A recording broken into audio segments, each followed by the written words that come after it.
Hi YouTube, welcome to Super Lorcana World. It's your one-stop shop for everything Lorcana, and today is Market Watch Day. It is time to review the Lorcana trading card game market, with set 2 dumping in most cases in price, and other stuff is kind of holding still, even going up.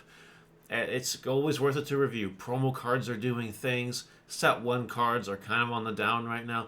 It's a very interesting time, and the game is becoming more and more budget, which is very cool. So let's go dive right into it. And if you guys enjoy this, please like, comment, and subscribe. I would super duper appreciate that. Starting with set 1 booster boxes, 223. With shipping, 238 basically. It's going to go down in price, and that's okay.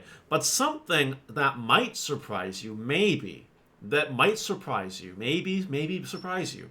The second chapter booster boxes are 262. They are more expensive right now than this. Now, some of you inquisitive people might say, well, that doesn't make any sense. Set 1 has generally the more expensive cards right now, right? Like, how does that work? Does that really make sense? And the answer to the question is, depending on what you're looking at, that is correct. While the first set has the most expensive legendaries and the most expensive enchanted rare cards, it's the second set that actually has the most expensive super rares and rares right now. Sounds interesting. On top of that, people already have their set 1. Okay, let me rephrase that. People that have been fortunate enough to get their set 1 and fortunate enough to be able to buy singles for a set 1 have their set 1. People are now scrounging to get the set 2 stuff because they need it for their decks. So does it actually make sense to me that set 2 right now is more expensive? Yes. Can set 2 really hose you at $262 a box price? You sure bet it can. You have to get incredibly lucky. You have to. Like, I think if you're cracking stuff open for singles, I think you're almost better off buying set 1 boxes. And you'll make more money off of it. Unless you high roll, but high rolls, are kind of whatever, right? So yeah, right now, I would not be buying these booster boxes for $262. I think that's a crime. I also wouldn't be buying these booster boxes for $230, $238 or whatever they are. I would just wait until the reprint happens. That's what I would do. I'm getting a spare booster box of this, though. I don't know. I'll probably sell it soon when I get it. I'll think about it. We got Cinderella over here. The alternate art, it's actually going up. Now, this happened with Elsa in the first set. There was that one enchanted rare that just blew expectations out of the wazoo and became expensive. That was Elsa. Now, Cinderella is nowhere near as good, so it will never reach quite that point.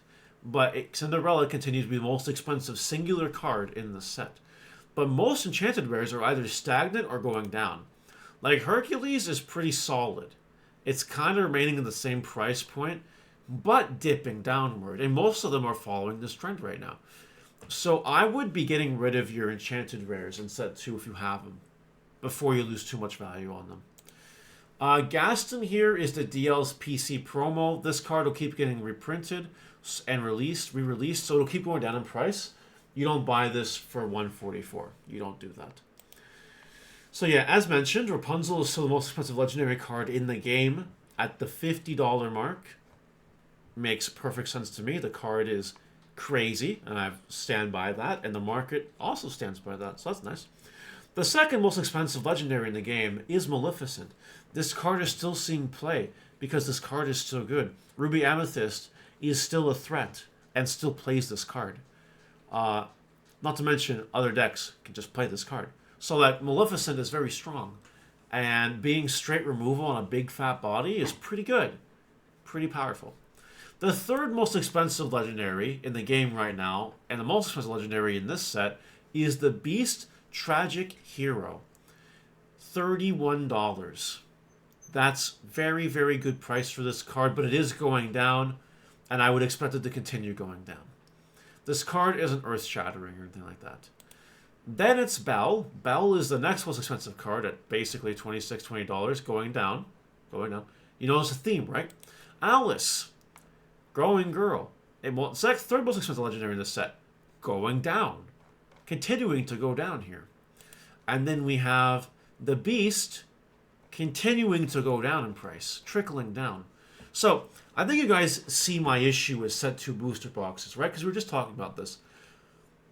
Any legendaries besides this aren't worth that much money. The resale value is not that good.